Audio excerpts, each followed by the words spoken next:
In the beginning, there was darkness, and then, bang, giving birth to an endless expanding existence of time, space, and matter. Now see further than we've ever imagined, beyond the limits of our existence, in a place we call the universe.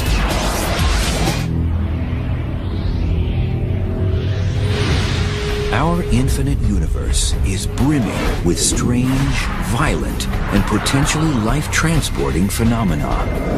Imagine cosmic portals where objects could disappear, be ejected, or escape to some other place in space or time. They are tickets to oblivion, for the most part. Either you get shredded in a black hole, you get transported to another part of the universe in a wormhole, or you get obliterated by the gusher of a white hole. Blast off to the warp side of the universe as scientists search for black holes, white holes, and wormholes. Are they frivolous fantasies or a science fact?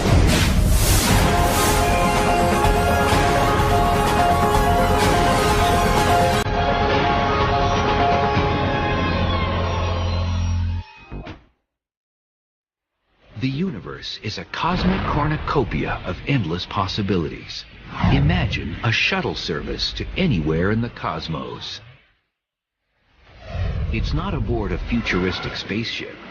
It's a galactic ride through a wormhole, a theoretical tunnel providing shortcuts through space and time. Wormholes are a little bit like a subway system that you might use in the city, where you're going into a hole, you go through a tunnel, and then you come out at the other end through another hole, and then you've traveled through the city. Same thing would be possible in a wormhole to travel between different points in the universe. Physicist Clifford Johnson has contemplated the possibility of wormholes. The difference between a wormhole and a subway system is that you're using the wormhole to travel a greater distance than you would if you were traveling in ordinary space. In theory, a wormhole has a throat connected to an entrance and exit called mouths, located in different parts of space. A wormhole is appealing because we're limited by the speed of light. We can't get to the Andromeda Galaxy in less than something like 600,000 years, even moving at the speed of light. I keep wondering if the really next big discovery in astronomy could be a wormhole. Not just because they're fun for people like me, but because they could take us to some place that we can't plausibly ever get any other way. Gregory Benford has pondered the science and fiction of outer space. As both a physicist and author of over 30 sci-fi novels, Benford has witnessed fantastical theories become a reality. A lot of us would like to know if wormholes really exist or whether they're just another mathematical construct thought up by Einstein the genius. Albert Einstein's general relativity laws allow for the existence of wormholes. In 1930, Einstein and his colleague Nathan Rosen calculated the mathematics of one of these intergalactic pipelines. It became known as the Einstein-Rosen bridge. A wormhole is a solution of Einstein's equations for general relativity, telling us how gravity works. They're hypothetical, and what they do is they connect different parts of space and time. The Einstein-Rosen mathematical wormhole arose from studying black holes. A black hole is a region in space of extremely strong gravity. The gravity is so strong that there is no way for objects that get too near to break away from its gravitational pull. Nothing can escape a close encounter with a black hole, not even light. This inverted fountain serves as a visual analogy to what's going on around a black hole. At the bottom is the area inside the event horizon. and the water falling into it is analogous to gas that might fall into a black hole. Imagine yourself being a fish swimming around this region. Once you get down inside this central portion, you're past the point of no return. But Einstein never intended his wormhole as a tool for space travel.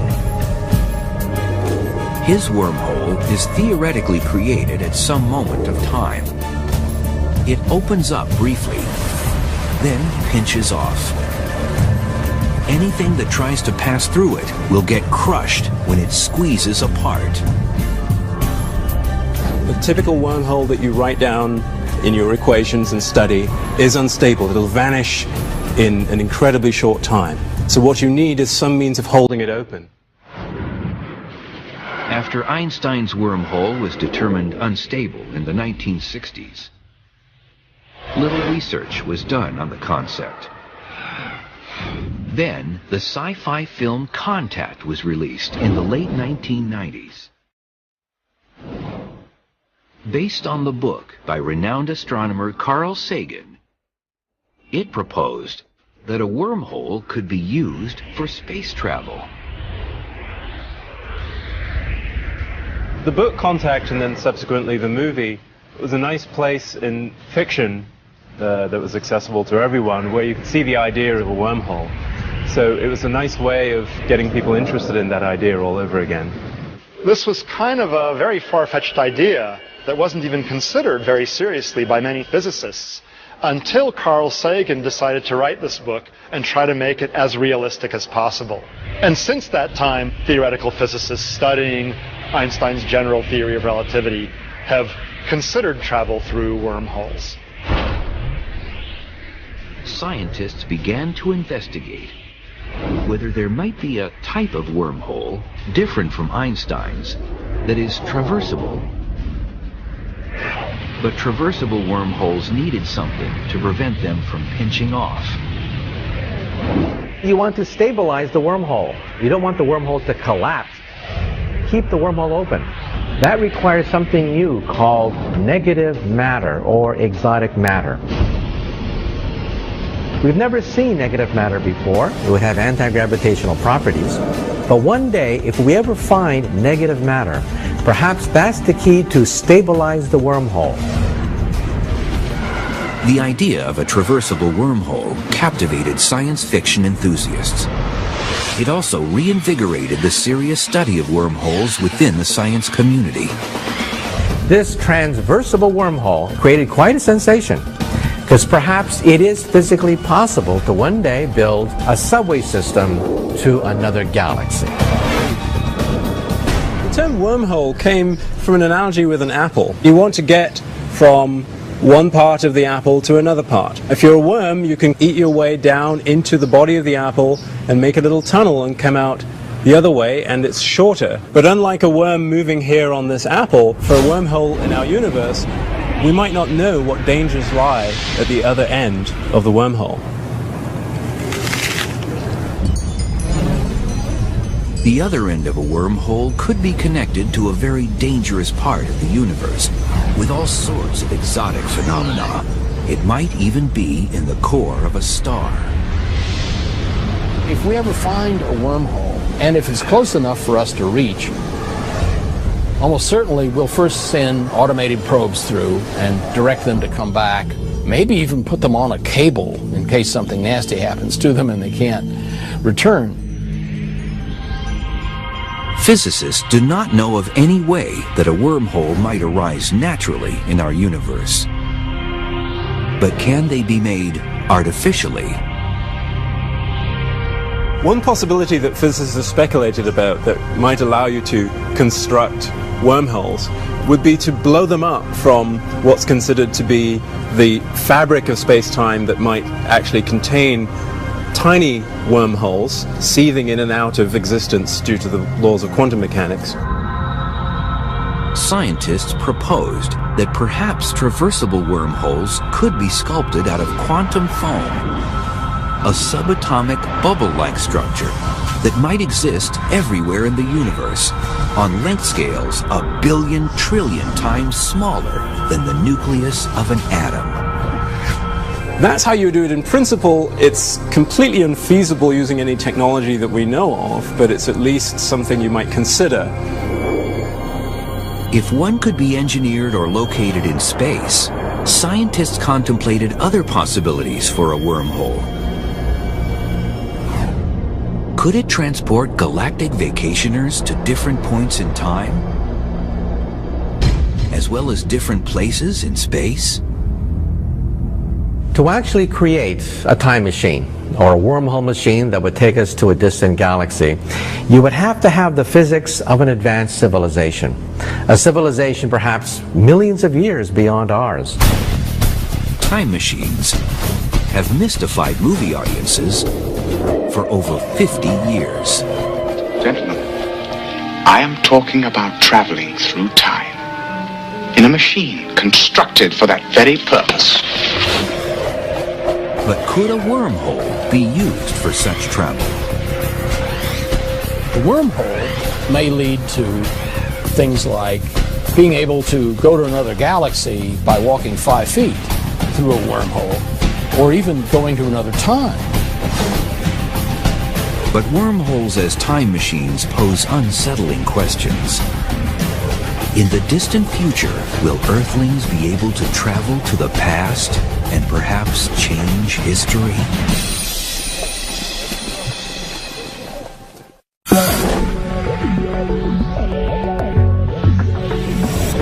Scientific ideas considered far-fetched today could one day become as acceptable as the fact that the Earth is round. The laws of physics may allow for the existence of wormholes, tunnels providing shortcuts through space as well as time.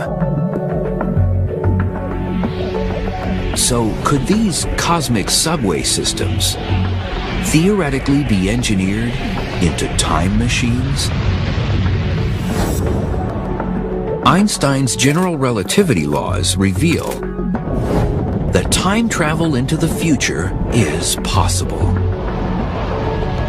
They show that time is perceived differently depending on where one is in the universe and how one moves. Objects moving at close to the speed of light age slower than static objects. And objects near a gravitating body age more slowly than objects farther away. Clocks run at different rates in different gravitational fields. The stronger the gravitational field, the more slowly time passes relative to someone out in space where there's no gravitational field. On Earth here, on the surface, our clocks run slightly more slowly than clocks high up in the sky. So an example of this is that the clocks in the GPS system of satellites run a little bit more quickly than the clocks here on Earth because they're in a weaker gravitational field. And the scientists and engineers developing the GPS system had to take into account the different rate at which clocks run. If they hadn't done that correctly, then your GPS system wouldn't work. If you were taking a trip from Los Angeles to New York, you'd end up somewhere in Massachusetts. Forward time travel has been tested using highly precise atomic clocks. Scientists have placed one clock on the ground and another in a rocket flying high above the Earth. The two were compared using radio signals between rocket and ground. The clock on the rocket ticked faster. Here on Earth, my clock is running more slowly compared to someone in a rocket ship somewhere further away from Earth. So their clock is moving more quickly, they're going to the future faster. Physicists have studied whether wormholes could provide travel not only to the future, but also to the past. If there was a wormhole with one mouth near Earth and the other in the center of our galaxy, the rate of flow of time will be different at the one mouth than at the other, when compared through the external universe. But when looking directly through the wormhole, the rate of flow of time appears to be the same. This difference in their relative ticking rates, as viewed externally versus viewed through the wormhole, would convert the wormhole into a time machine. What that means is that by entering a wormhole, you could leave here today and come out the other end of the wormhole hundreds or thousands of years earlier. The wormhole may lead to things like being able to go to another galaxy, or even going to another time. It's possible you can use a wormhole of a certain kind to actually transport information backward in time, or people backward in time. But backward time travel raises disturbing paradoxes. Could one actually voyage to the past and change history?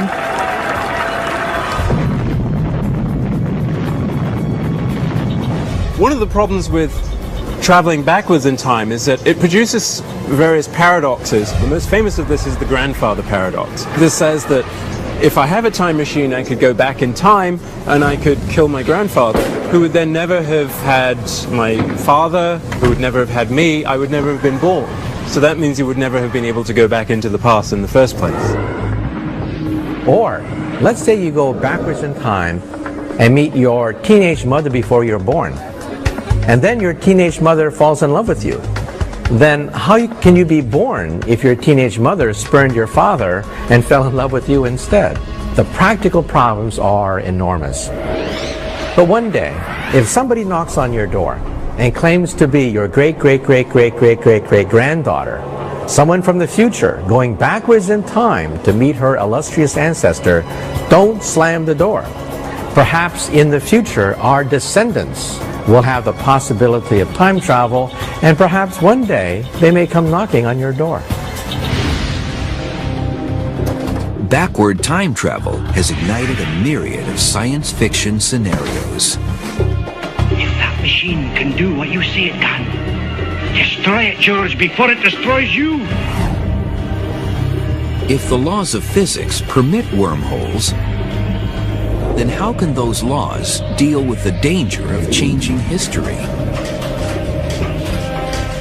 One possibility is that the laws of physics allow you to do backward time travel as long as it leads to a self-consistent universe, that in some sense the history is not changeable. You can't go backwards and change things which would stop you from having been created in the first place, for example, in the grandfather paradox. For now, forward or backward time travel through a wormhole remains in question, and some scientists think that any attempt to create a wormhole time machine may destroy the wormhole. What actually happens when you try and make that wormhole into a time machine is that as soon as it starts connecting different times, you get a pileup of radiation so intense that it destroys the entire wormhole, thus stopping you from making that wormhole into a time machine. This seems to be a sign that maybe this is the way nature protects itself, using the laws of physics, from ever producing paradoxes and strange things that time machines seem to suggest. Wormhole travel is really iffy because you have to know a lot about the wormhole so that it doesn't do unpleasant things like, for example, turn you into a big ball of gas all of a sudden. Because the gravitational stresses that support the wormhole are plausibly quite strong. The idea of a wormhole is not something that we can point to and say that's impossible. It would be absurd to say we can't do that ever, because we're dealing with powers, energies, and knowledge that are outside of our current domain. Like a wormhole, there's another phenomenon that has never been discovered. But Einstein's general relativity laws allow for its existence. It's called a white hole. while a black hole is an object into which things are falling and disappearing, rather like a sinkhole, a white hole is doing the opposite. Things are coming out. Things are coming out rather like a fountain. A white hole is like the unicorn, an exotic animal that's never been seen before. A white hole is very similar to a black hole, except it runs backwards. Think of running the videotape backwards. Instead of matter falling into the event horizon, never to come out, matter falls out of a black hole. So it's the opposite, a time-reversed black hole. Black holes, as we know, have now been understood to be out there in our universe, and so you might wonder whether the same thing's true about white holes as well. For example, quasars, when they were first discovered, were thought to be maybe white holes. Why? Because they seem to be producing a huge amount of energy. We now know that that's not the case. Quasars are actually powered by black holes. There's a school of thought that says that anything that can exist must exist somewhere. And if one adopts that school of thought, then at the moment we have to admit that white holes might be out there somewhere. If nature uses white holes, physicists speculate that they could have been an important element in the earliest stages of the universe, maybe even in the formation of the universe itself.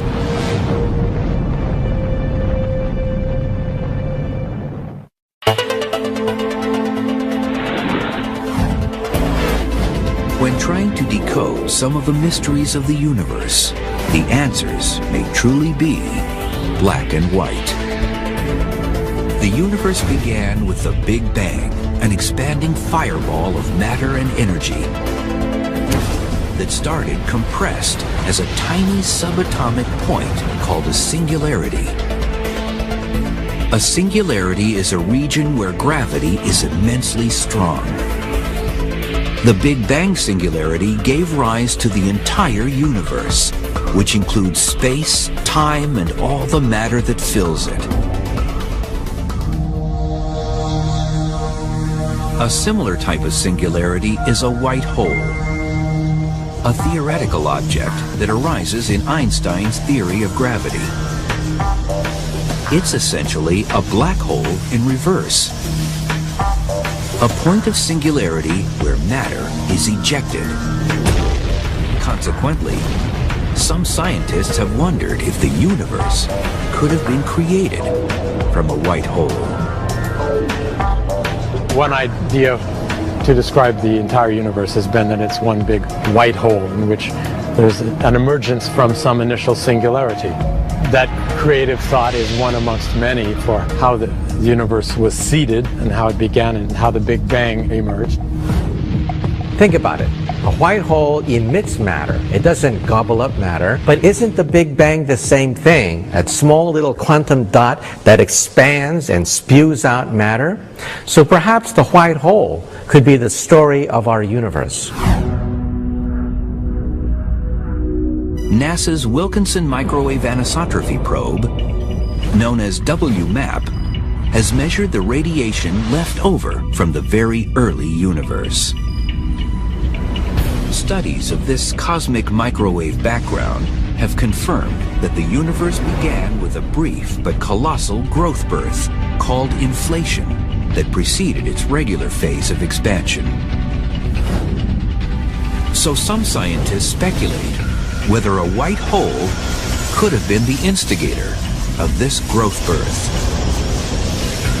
The evidence coming from our space satellites like the WMAP orbiting the Earth right now is consistent with the idea of a multiverse. A multiverse consists of many universes like soap bubbles floating in a bubble bath.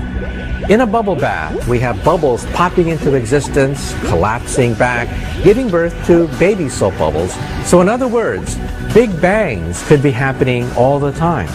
Perhaps each Big Bang starts with a white hole that then expands rapidly, giving us a baby universe.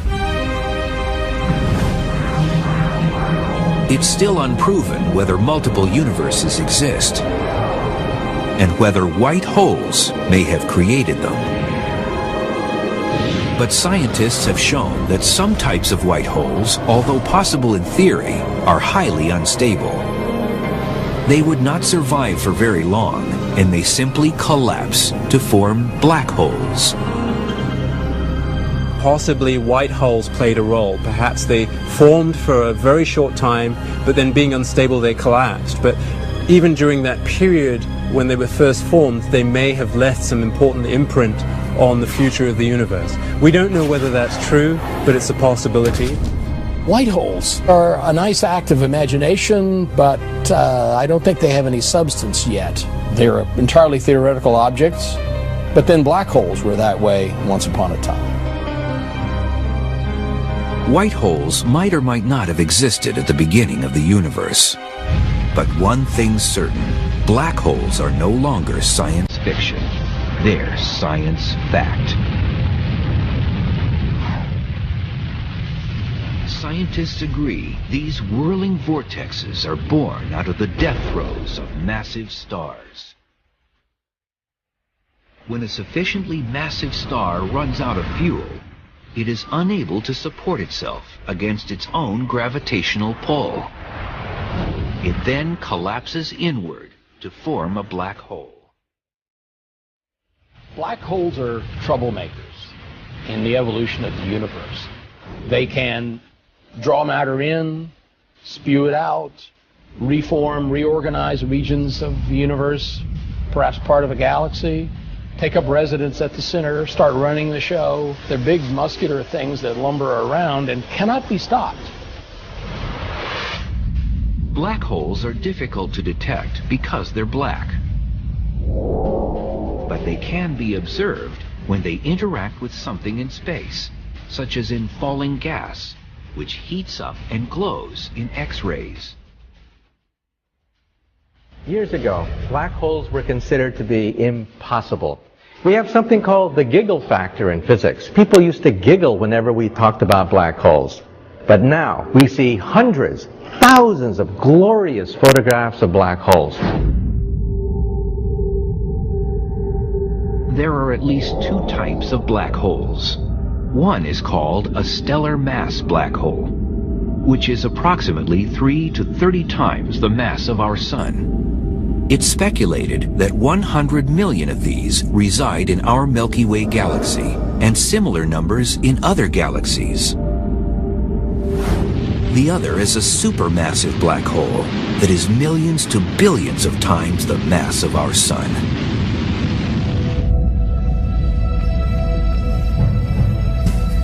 It's believed that this humongous monster lives at the center of most every large galaxy.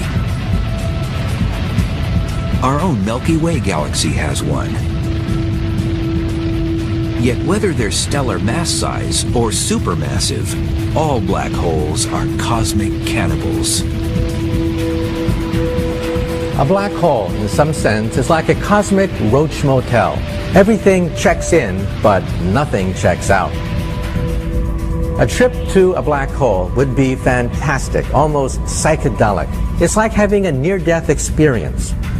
As you get even closer to the black hole, tidal forces begin to stretch your body apart so that the top of your body and the bottom of your body experience different gravitational forces, and you become spaghettified. Eventually, even the atoms of your body become noodles and become ripped apart. In the case of a supermassive black hole, the process of spaghettification is somewhat different. The person jumping in wouldn't be spaghettified until passing through the event horizon. And the reason for that is because the tidal forces that would stretch him aren't strong enough until you get closer to the singularity. So the person jumping in would have a few moments of perception that they were inside of a black hole, and they could marvel at that idea before they plunged toward the singularity and then became spaghettified. And if one black hole isn't violent enough, try two black holes dueling for dominance.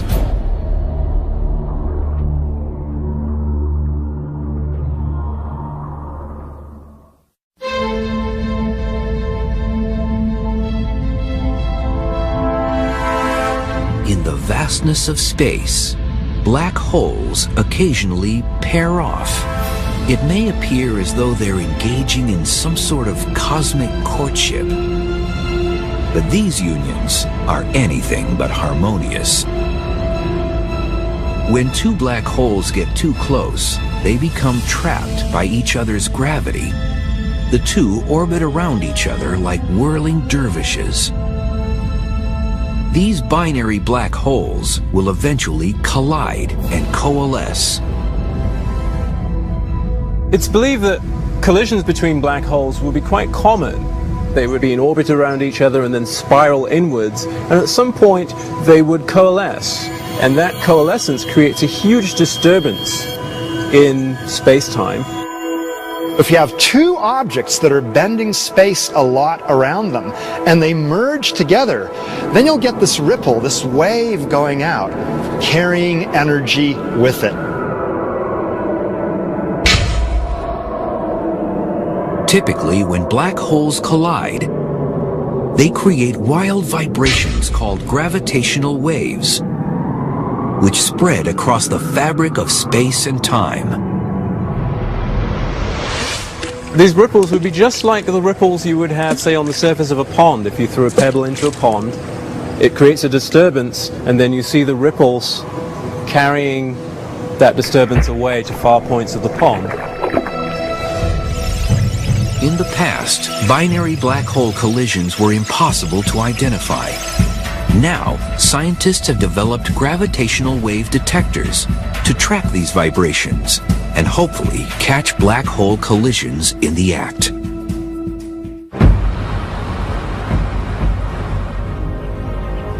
LIGO is a ground-based observatory that's currently searching for gravity waves produced from collisions involving stellar-sized black holes, a few times the mass of our Sun.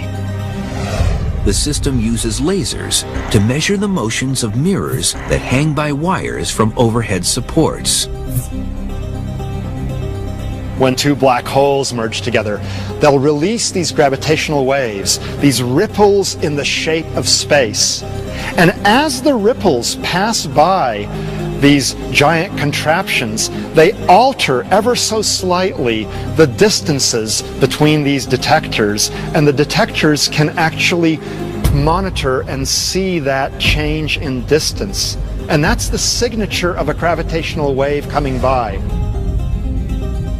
In the future, LISA, a joint NASA and European Space Agency mission, will be able to detect waves from collisions involving supermassive black holes.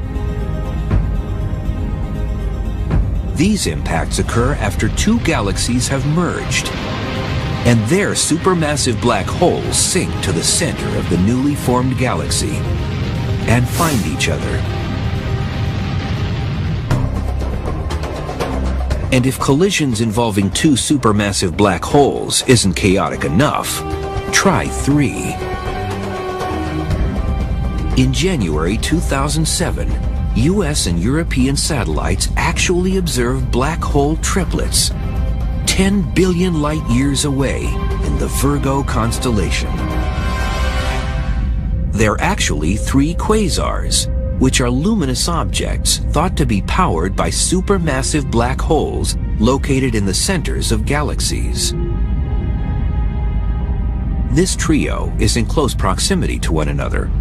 They're only about 100,000 to 150,000 light years apart, which is about the width of our Milky Way. In all probability, the three will eventually engage in a hostile merger. If you take three large black holes brought close together because two big spiral or elliptical galaxies have slammed together, then it's a real free-for-all. And two of them could win the game and throw the third one out. Gravitational interactions between three bodies can lead to the ejection of one of the supermassive black holes from the system. And then you're just left with a binary supermassive pair that will coalesce ultimately.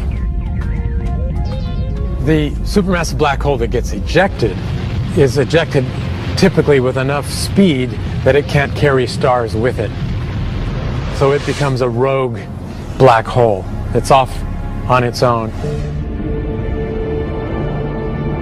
Modern science continues to unravel the mysteries surrounding black holes. But for some, one enduring question remains. The deepest question in all of black hole physics is what lies on the other side of a black hole? What happens if you throw the encyclopedia into a black hole? Is all that information lost? We don't know for sure. According to Einstein's general relativity laws, nothing can ever come out of a black hole.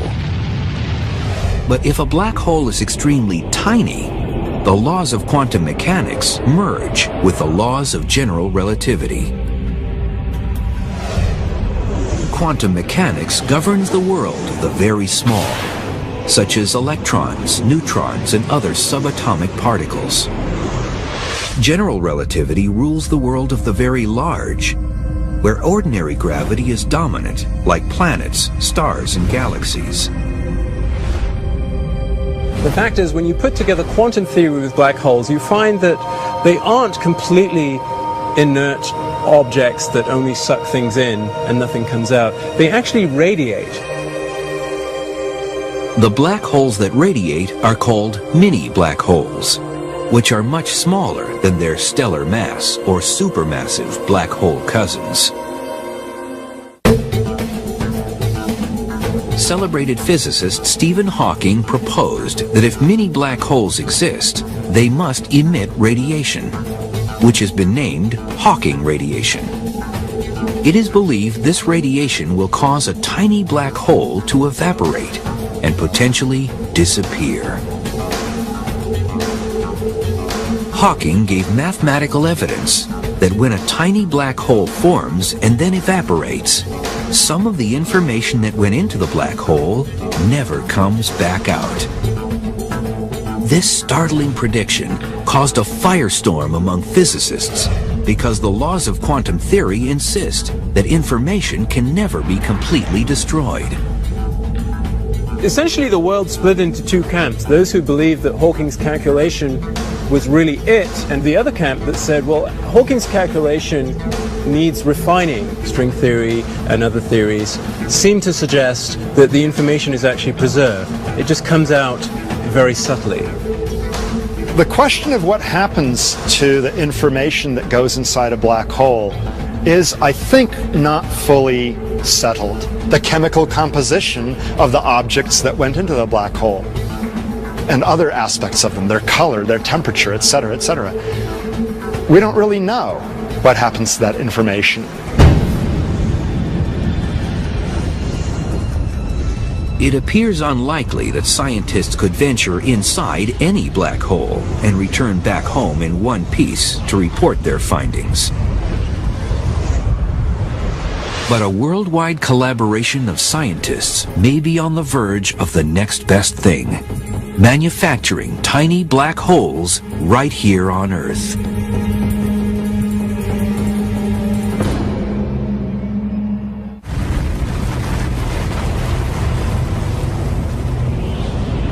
Today, scientists are pushing back the boundaries of cosmic research.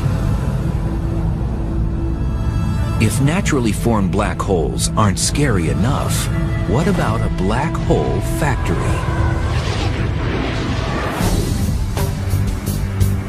In Switzerland, at the physics laboratory called CERN, scientists have built the Large Hadron Collider, the biggest, most complex science experiment ever constructed. It's a particle accelerator, 17 miles long and the weight of 5 jumbo jets. It's capable of crushing subatomic particles together to replicate the energies that existed microseconds after the Big Bang. This particle collider was designed and built to study important questions in fundamental particle physics. But it will cram so much energy together that if physicists are lucky about how nature works at those energies, it could also produce tiny black holes.